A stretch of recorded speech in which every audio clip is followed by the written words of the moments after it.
Bismillahirrahmanirrahim. Assalamualaikum warahmatullahi wabarakatuh. Allah subhanahu wa ta'ala berfirman, A'udzu billahi minasyaitonir rajim.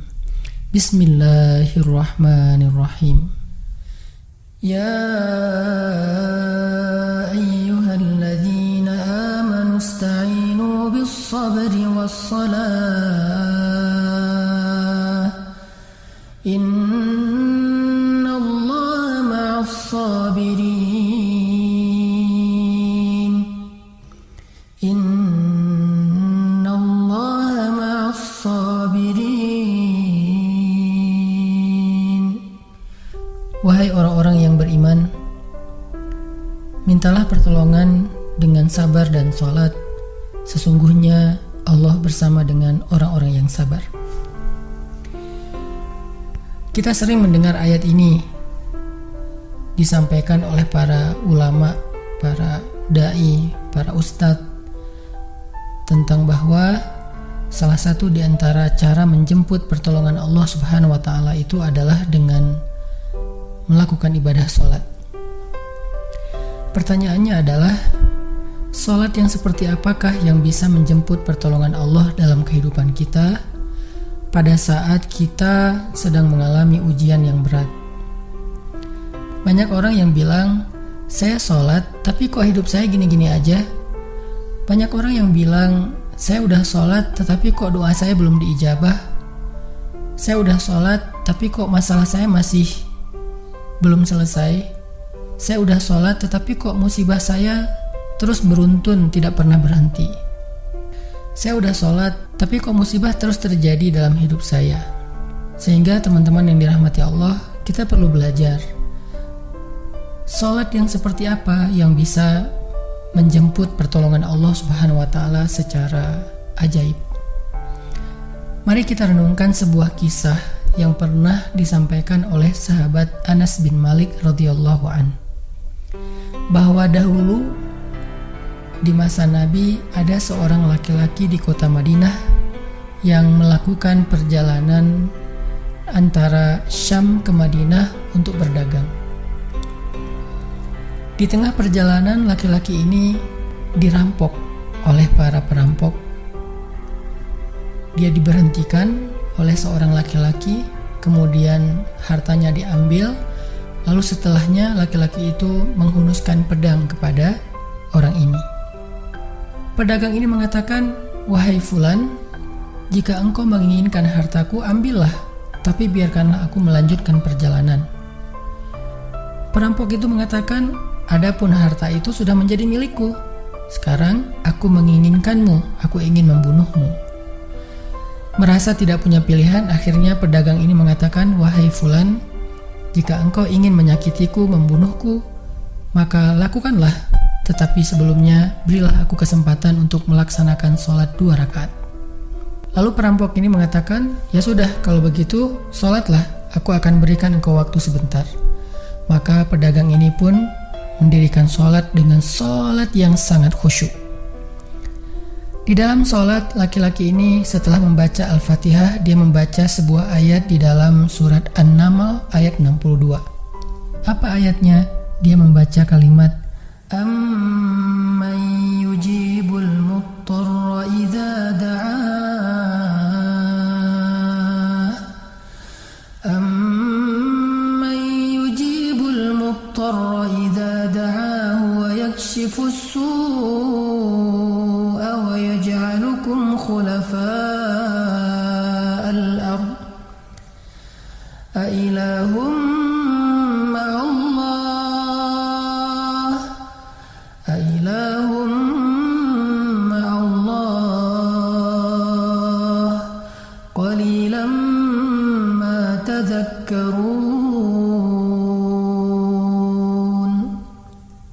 Bukankah dialah Allah yang memperkenankan doa orang yang dalam kesulitan apabila dia berdoa kepadanya, dan menghilangkan kesusahan dan menjadikan kalian sebagai khalifah di muka bumi?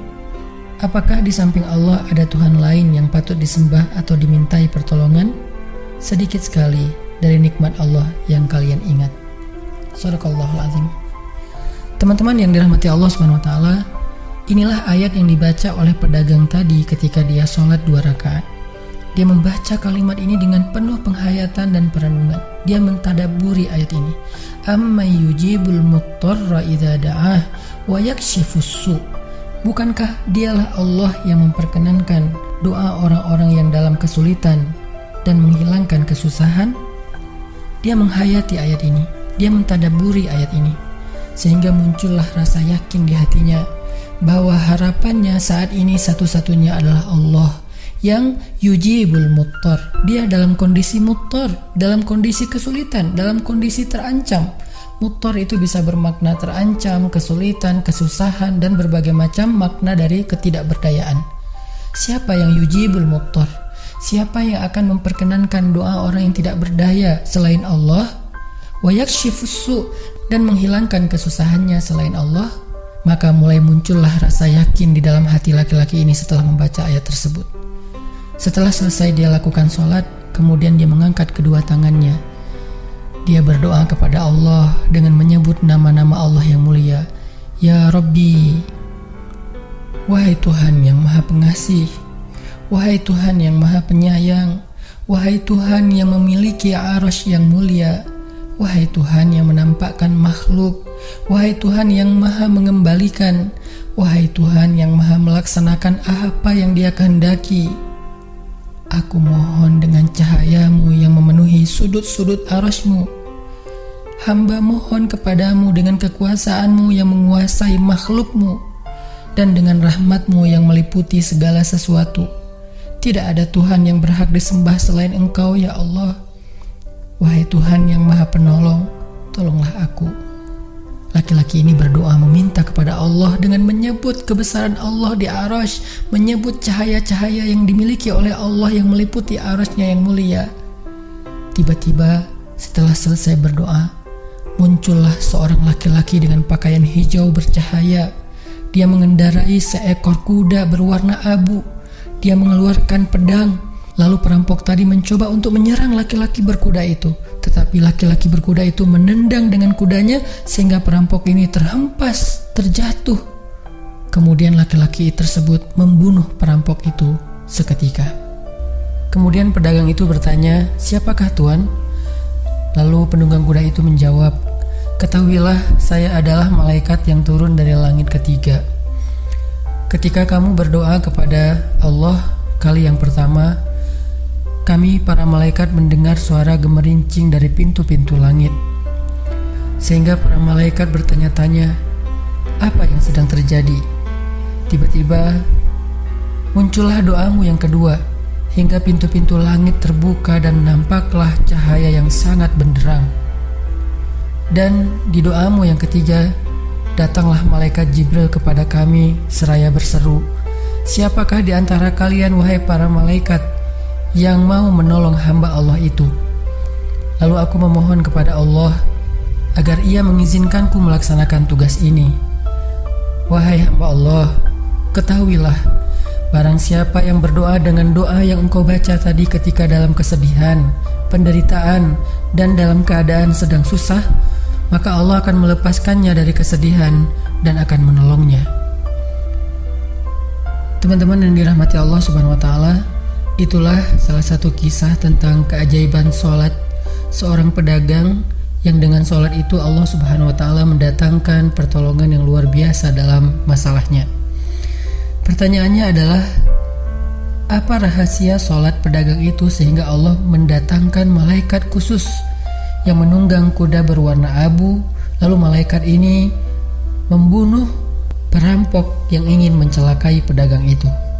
Salah satu rahasia dari sholat pedagang itu, kata para ulama, adalah dia melakukan ibadah sholat dengan ihsan, seperti yang dikatakan Nabi tentang bab ihsan, an ta'budallah ka'annaka tarah fa illam takun tarah fa innahu yarak.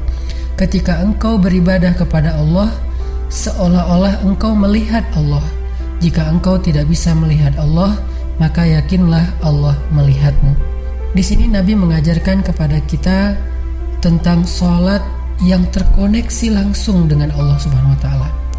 terkoneksi dalam yakin dan iman sampai seolah-olah kita melihat Allah.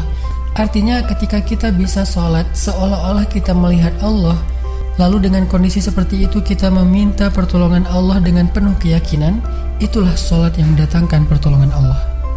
Atau kalau kita nggak bisa membayangkan bahwa kita melihat Allah karena itu memang sulit, maka yakinlah Allah melihat kita dan itu pasti. Artinya bahwa Allah itu pasti mendengar kita, melihat kita, dan sedang menunggu apa yang kita butuhkan. Maka orang yang bisa melakukan sholat dalam keadaan benar-benar seperti sedang bertemu dengan Allah, lalu dia meminta pertolongan Allah Subhanahu wa Ta'ala seperti pedagang tadi, maka sholatnya itulah yang disebut di dalam Al-Quran wasta'inu bis sabri was sholah, sholat yang bisa mendatangkan pertolongan Allah Subhanahu wa Ta'ala. Semakin sering kita melakukan sholat dengan ihsan, benar-benar seperti bertemu dengan Allah Subhanahu wa Ta'ala. Kalau kita nggak bisa ngerasain bagaimana cara menghayati kita melihat Allah, yakinlah Allah melihat kita. Dan kalau kita bisa mendawamkan ini dalam sholat 5 waktu dan dalam sholat-sholat sunnah kita yang lain, terutama sholat tahajud, maka insya Allah sholat kita sudah menjadi jalan keajaiban dalam kehidupan kita. Barakallahu